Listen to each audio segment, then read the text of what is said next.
Now then, it's Fezzy B, Airguns and Stuff Yorkshire. So this is part 2 of my holographic site review and field testing. This is the field testing part. If you'd like to see the review part, I'll put it up here. Just go over the construction and the features, price, etc. Today I'm going to get it zeroed in, and then I'm going to see how accurate it is at different yardages. Okay, so here's the site on my Brocock Compato. It's 0.22, sub 12 foot-pounds. The reason I've put it onto my Brocock is because Brocock state that it's all the air gun you will ever need. They don't actually state it's all the air rifle you will ever need, because technically it's not a rifle, it's a semi-bullpup. It does have a power adjuster on it which takes it down to 6 foot-pounds. The reason I bought this sight is because I was looking into air pistols, and I thought, why buy an air pistol if I've technically already got something that is, you know, an air pistol. So for close range ratting and stuff like that, I looked into open sights, and they kept popping up, did the holographic sights. So I thought I'd buy one and see how it works for close range stuff on low power.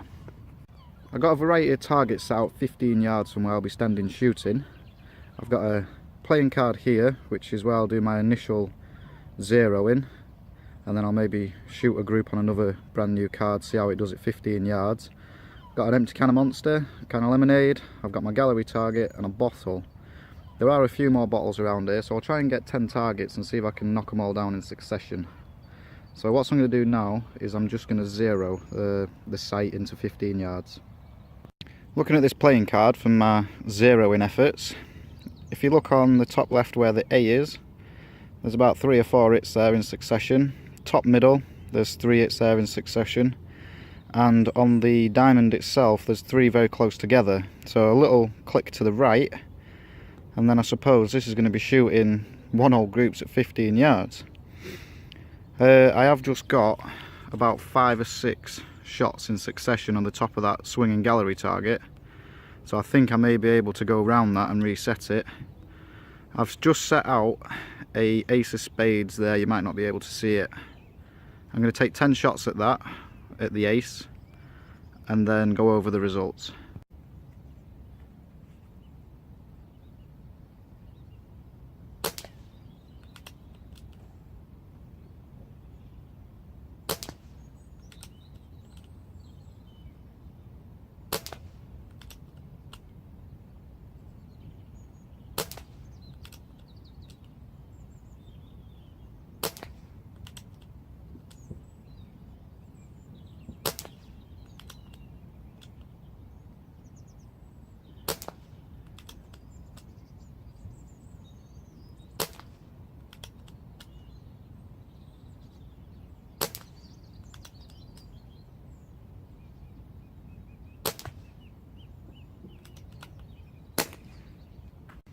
Okay, so 1, 2, 3, 4, 5, 6, 7, 8.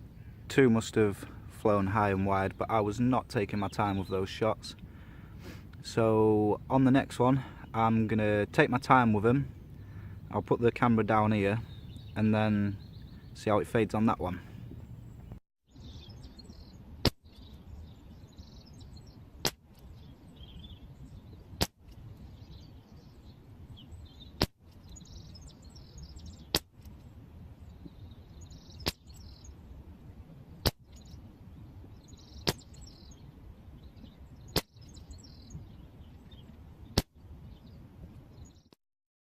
Well, that was quite fun. 1, 2, 3, 4, 5, 6, 7, 8, 9, 10. There's actually 2 through the same hole in the middle there. So it's accurate enough. That's me standing freehand, looking down the sight, shooting at 15 yards. Kind of taking my time a little bit. I don't think I could have done much better with a telescopic sight. And side to side, roughly I'd maybe say that was about a 2-inch group, something like that. So it is fairly accurate.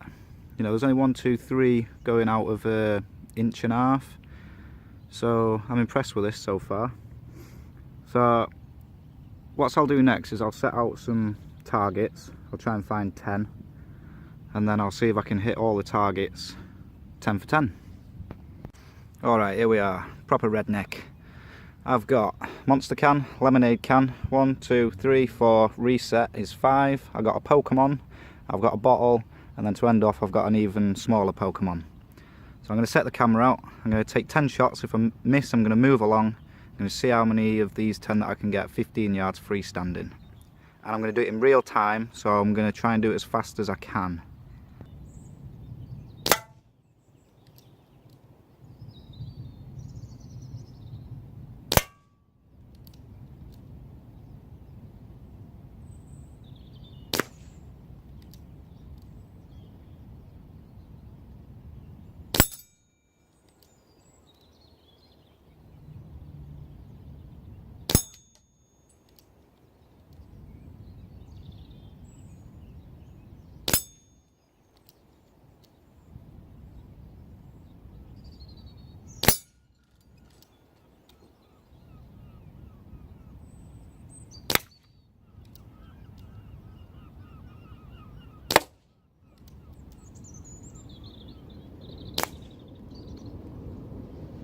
I'm really impressed with them results. There's the can of Monster, exactly where I was aiming. The can of Lemonade. I hit the first target, or missed the first target.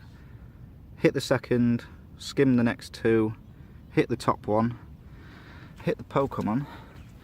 Let's see where I hit him. Oh yeah, right in the stomach. That's a dead Pokemon. Hit the bottle. Just there. Oh, I have to point with my other hand. I hit it there, and I hit the other Pokemon which went flying, which was quite cool. Straight in the ear. How amazing. That is yet another astonishing shot there from an air rifle. Who'd have thought Pokemon's ears? Bulletproof.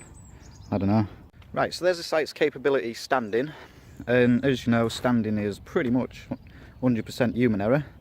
So what I'm going to do is I'm going to put this one out, and I have got a bipod with me. I always keep it on my gun because it's nice and handy.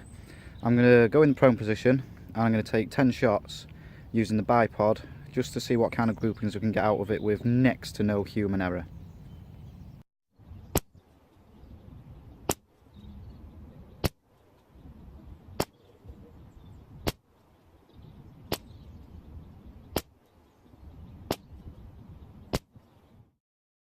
All I can say with that is wow.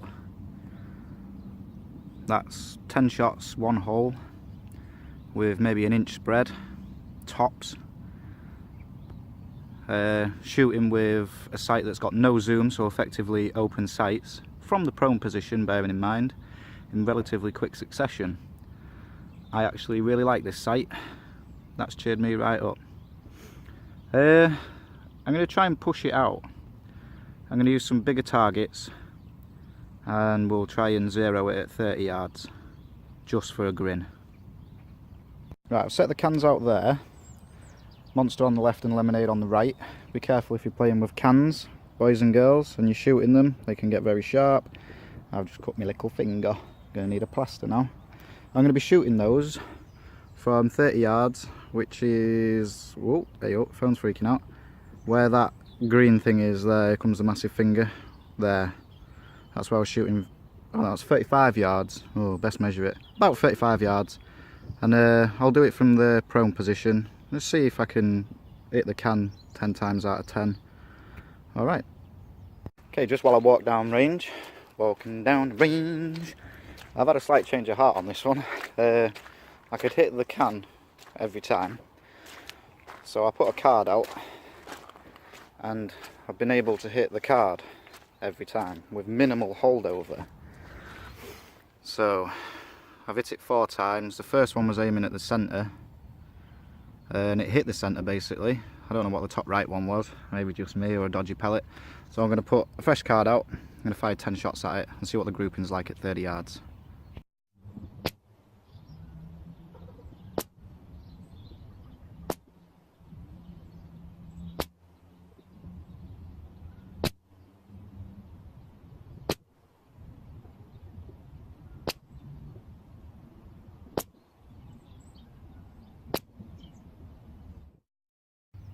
I'm not 100% sure on this one. I'm definitely going to have to watch the footage back, but I'm pretty sure 1, 2, 3, 4, 5 shots went through the diamond in the middle.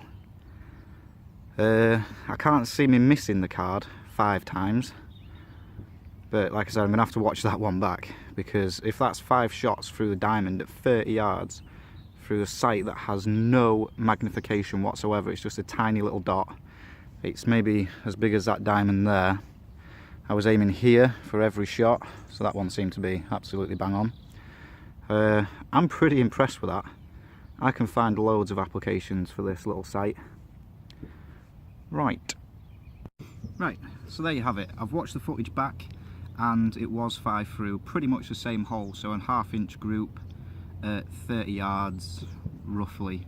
It's quite a stretch out there. So it's showing 2 things really, the capability of the air rifle and the capability of the sight. If you are wondering what pellets I'm using today, I just thought, because I'm plinking, I'll use my plinking pellets, the Premier Magnums.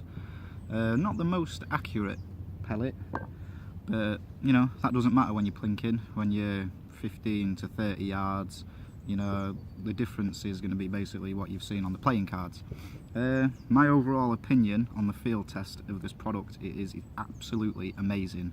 For the price of $16.99 or $15.99, whatever it was, off eBay, it is well worth it. And it does make the old broke look a little bit more tactical, you know, that old bag. But you know, where are you going to use this? You know, if you bought this for an airsoft gun, it is going to be bang on for what you need, because you're going to be shooting man-sized targets at around about 30 to 40 yards, something like that, and it isn't going to miss. You get your field of view, which you wouldn't get from an iron sight, because most of the iron sight takes up your view. So with having the holographic sight on there, it's going to make a huge difference. I wouldn't necessarily go telescopic sight on airsoft. I don't do it myself, but if I was going to, I would get one of those for an assault rifle-y kind of weapon, or an SMG. As for the air rifle, you know, it is absolutely amazing for plinking. You know, at 30 yards, it hit that monster can every time I shot at it. So if you just want to shoot cans and stuff like that, I would buy one of these, because they're absolutely amazing for the money. The only downside to it that I have found out in the field is you need to carry an Allen key with you for zeroing. But I'm pretty confident that this is going to hold its zero, and I might not need this. You know, I might need it for taking it off and putting it back on the gun, you know, if I put my optics back on there, but I'm going to need this anyway for that. So my overall opinion for this is buy one. If you're using it on a Springer, I don't know how it will fade up against the spring, but I'm using it on a PCP and it is absolutely cracking on it. If you're going to be using it on an airsoft gun, it's not going to have any recoil on it, so it is going to hold its zero really well for you. I bought mine from In Your Sights on eBay. That's all one word. I will put a link in the description below of where I bought it from. And it's made in China, but it's a UK stocker, and it came within about 3 to 4 days, and it's less than 20 quid, so it is well in there. If you like the video, please subscribe, and if you want to watch any more content, maybe the review of it when I was at home, click down here. And other than that, thanks for watching. See you, bye.